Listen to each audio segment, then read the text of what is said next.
Baik, kembali lagi di kontroversi pemirsa. Mas Jayadi, kalau menurut Anda godaan ke PKS ini hanya sekedar kegenitan politik, gula-gula politik saja, atau memang serius berpotensi sekali PKS digandeng masuk ke koalisi Indonesia Maju, entah itu dalam konteks Pilkada Jakarta maupun pemerintahan Prabowo? Ya itu logika politiknya benar itu. Maksudnya itu bisa dipahami.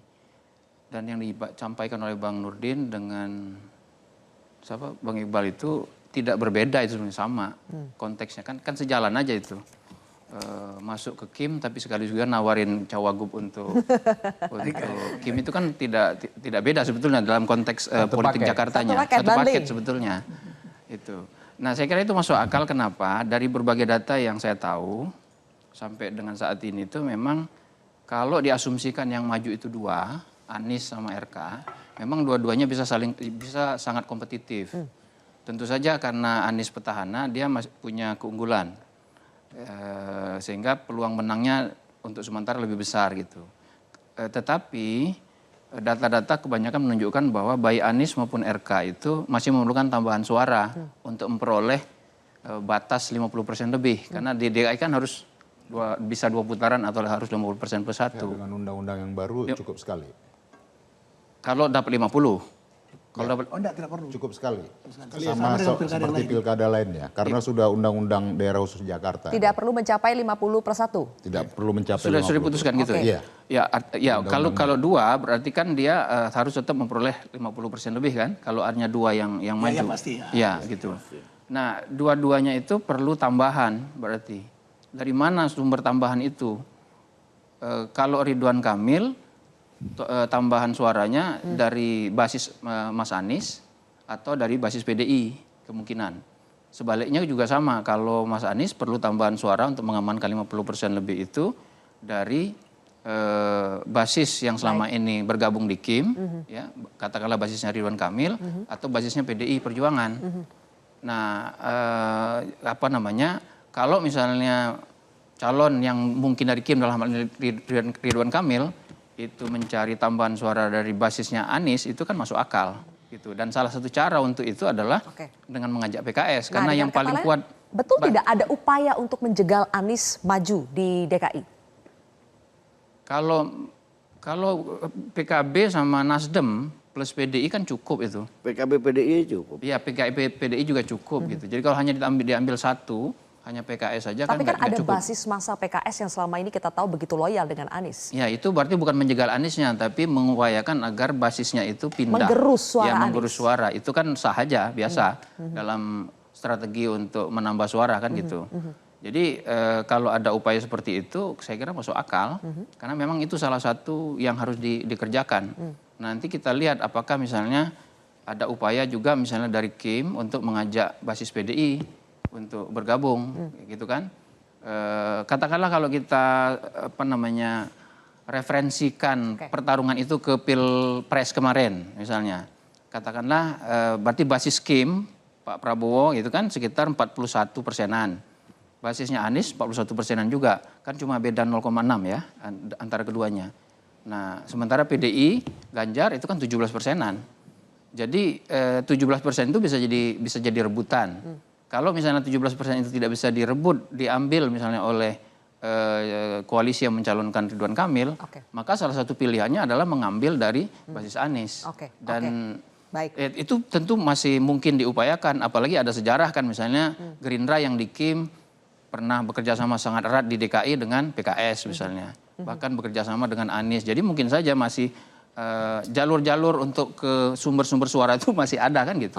Yang berbeda sekali baik itu secara ideologi maupun pilihan politik di tahun 2017 dengan 2024 ini tentu saja adalah PDI Perjuangan, Pak Masinton. PDI Perjuangan dengan PKS itu kan sudah beberapa kali ya di Pilkada DKI Jakarta itu tidak bekerja sama. Menjadi lawan yang berat di 2017. Apa titik temu kepentingan yang akhirnya membuat PDI Perjuangan merasa kali ini bisa bekerja sama politik dengan PKS di 2024 ini untuk mengusung Anies? Titik temu kepentingannya apa? Selain ingin menang ya, apakah karena ada kepentingan untuk melawan kekuasaan yang ada sebagai wujud antitesa dari kekuasaan yang ada atau bagaimana?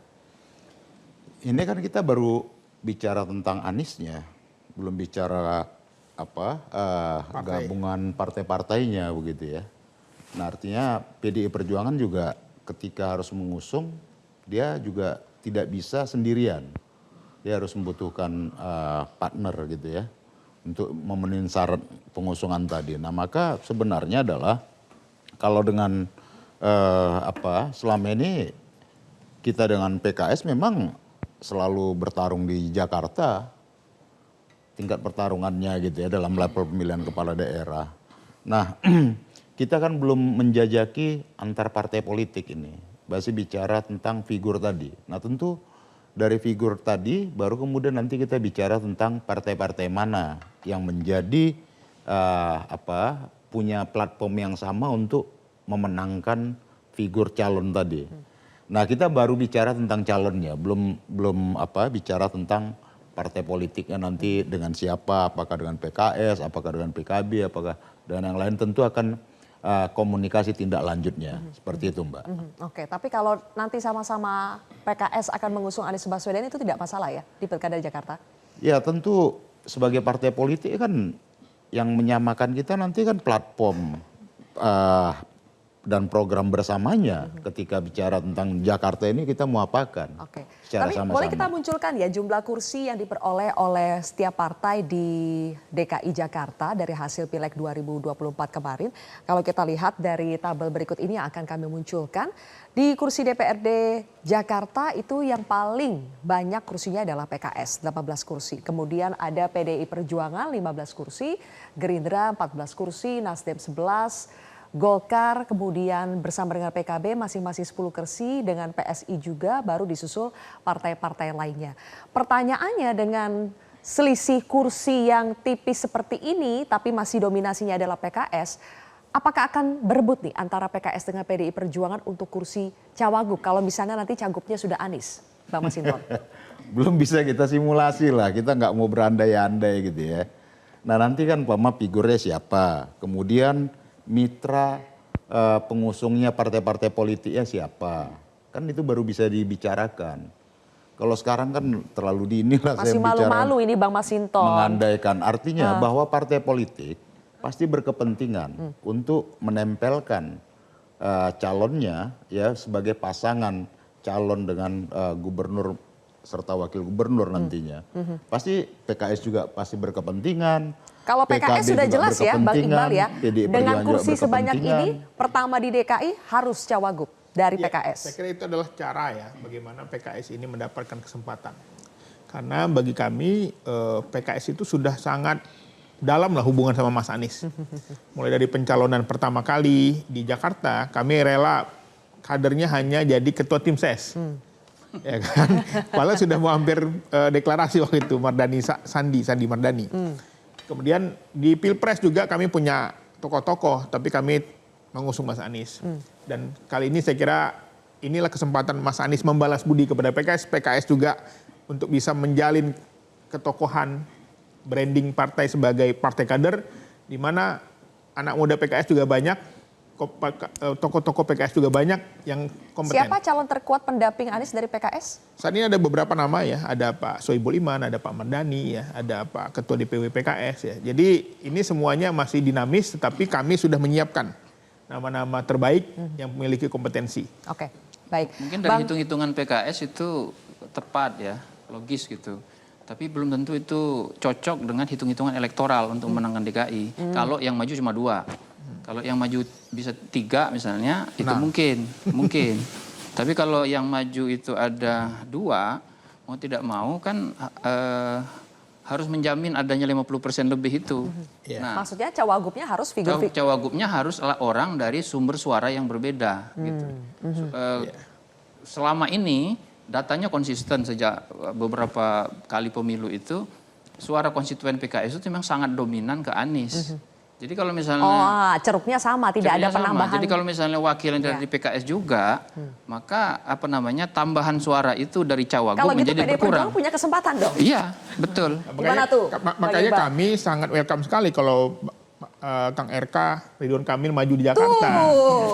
Karena ini adalah akan menjadi pertarungan yang sangat baik, dari warga Jakarta akan mendapatkan pemimpin yang sangat berkualitas. Karena dua-duanya adalah sosok yang memiliki elektabilitas yang tinggi, popularitas yang tinggi. Jadi kami kalau Ridwan Kamil maju ke Jakarta, ini saya kira ini menjadi salah satu yang akan jadi dinamis. Tapi kalau lawannya bukan RK, ya saya kira memang Mas Anies akan menang mudah. Jadi Bang Habib, apakah memang kenapa Gerindra ngotot untuk mengusung RK di Jakarta? Itu karena memang tidak ada lawan yang lebih kuat atau sebanding dengan Anies selain RK? Saya sampaikan sejak awal dan di berbagai tempat nggak ada istilah ngotot-ngotot. Tadi kan saya ceritakan ini menyampaikan aspirasi konstituen. Muncul nama Ridwan Kamil, ya kan? Lalu ada kondisi Ridwan Kamil kan bukan kader kami, ya kan?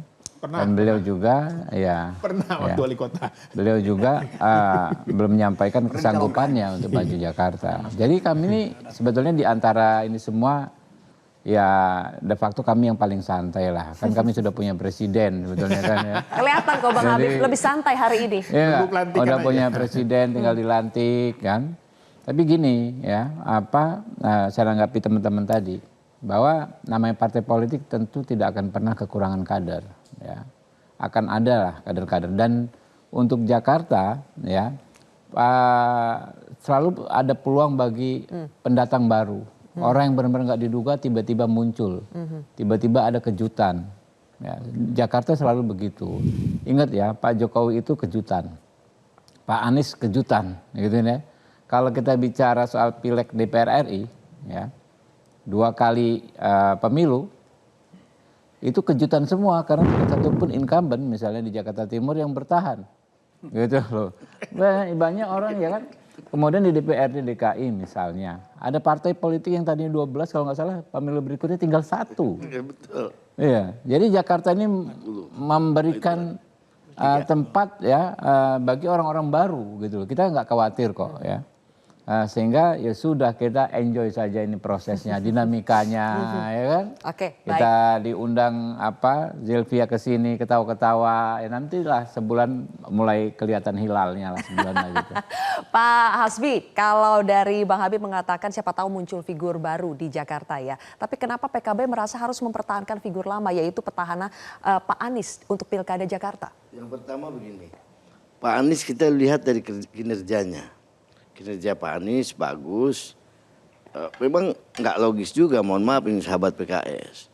DKI Jakarta ini kalau kerjanya mau bagus, sekarang ketua DPRD-nya dari PKS.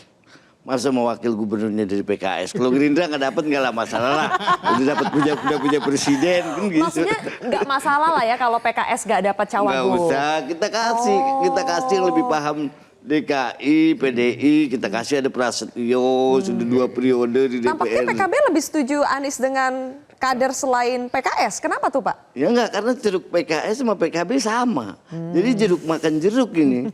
Di waktu pemilu juga kita makannya ini makan makanan, Mbak. Antara PKS dan PKB. Ada beberapa titik yang seperti itu. Makan, ya? Iya, misalnya Jakarta Selatan, Jakarta Timur. Kan seperti itu. Kalau saya misalnya dengan Bang Habib, memang jeruknya beda. Saya dengan PDI dikit-dikit. Makanya kan ini. Berarti Anda setuju dengan Mas Jayadi ya, kalau misalnya Anies berpasangan dengan PKS tidak mendapat tambahan basis masa Ya baru? PKS sudah dapat, ketua DPRD. Ya sudah dapat. Jadi lebih setuju dengan PDI Perjuangan, Aniesnya dengan kader PDI Perjuangan? Kinerja di DKI Jakarta ini mesti orang yang benar-benar paham. Pada waktu itu Gerindra 2017 misalnya, 2012 Pak Jokowi dengan Ahok pada waktu itu. Ahok biar bagaimanapun sangat paham DKI Jakarta pada waktu itu. Lihat kemajuan DKI Jakarta pada waktu itu. Nah, DKI Jakarta ini nggak bisa kita buat untuk uji coba, untuk main-main, ini nggak bisa. Nah, kalau misalnya Pak Anies dengan Prasetyo, bukan karena Sohib ini bukan.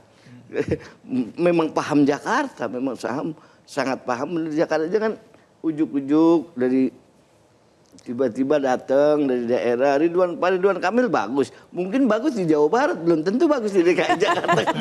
Jadi maksudnya Ridwan Kamil tetap di Jawa Barat saja ya? Oke. Bang Habib meneruskan Pak Jokowi, udah Pak Ridwan Kamil meneruskan di Jawa Barat. Oke, tapi menarik Pak Hasbi, Anda bilang kalau untuk Jakarta sebaiknya memang orang yang sudah berpengalaman, karena untuk figur baru ini agak susah untuk mengelola Jakarta. Tapi bukannya dari PKB malah ingin mengusung Pak Anies dengan Kaisang ya? Nanti kita akan bahas lebih jauh, pemirsa, sesaat lagi tetaplah di Kontroversi.